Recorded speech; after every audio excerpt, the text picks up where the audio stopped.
In general, Islam teaches that sex before marriage is considered sinful and is strictly prohibited. The Quran, Islam's holy text, states, "And do not come near to unlawful sexual intercourse. Indeed, it is ever an immorality and is evil as a way."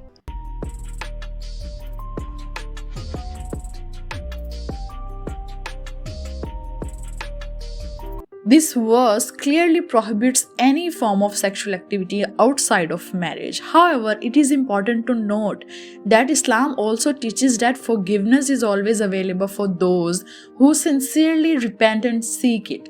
As such, it is possible for individuals who have engaged in sex before marriage to seek forgiveness and move forward in a positive and constructive way.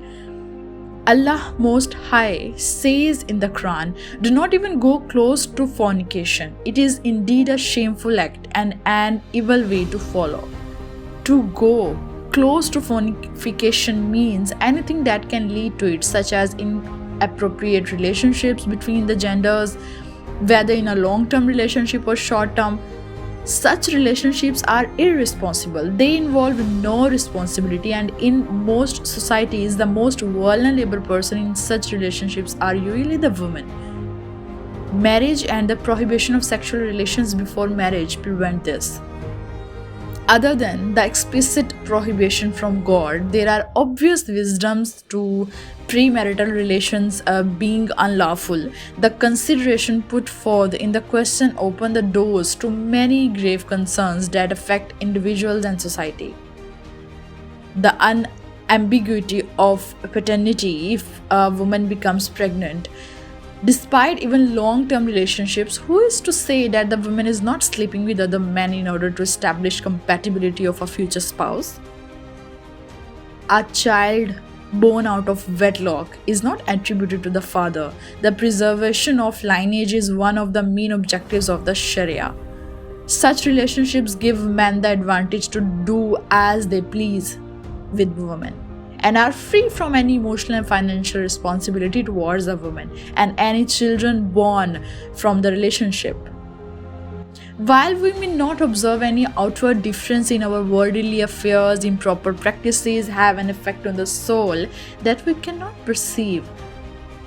This is something that has been lost in modern culture. It is not something that is peculiar to Islam, but rather to all religions and can be found even in classic culture.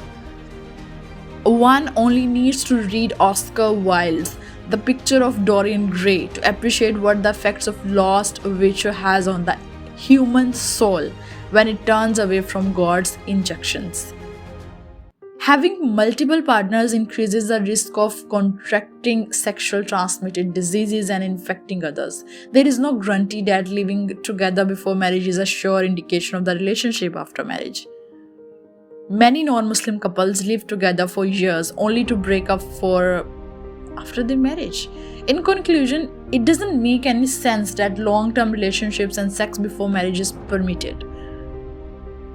The individual considerations are insignificant compared to the host of serious issues that would affect individuals, mainly women, and is a sure way to lead to the decadence of society and one's own soul.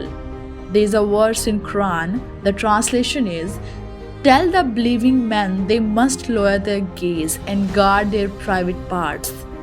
That is purer for them. Indeed, Allah is acquainted with what they do." This verse highlights the importance of modesty and self-control in Islam.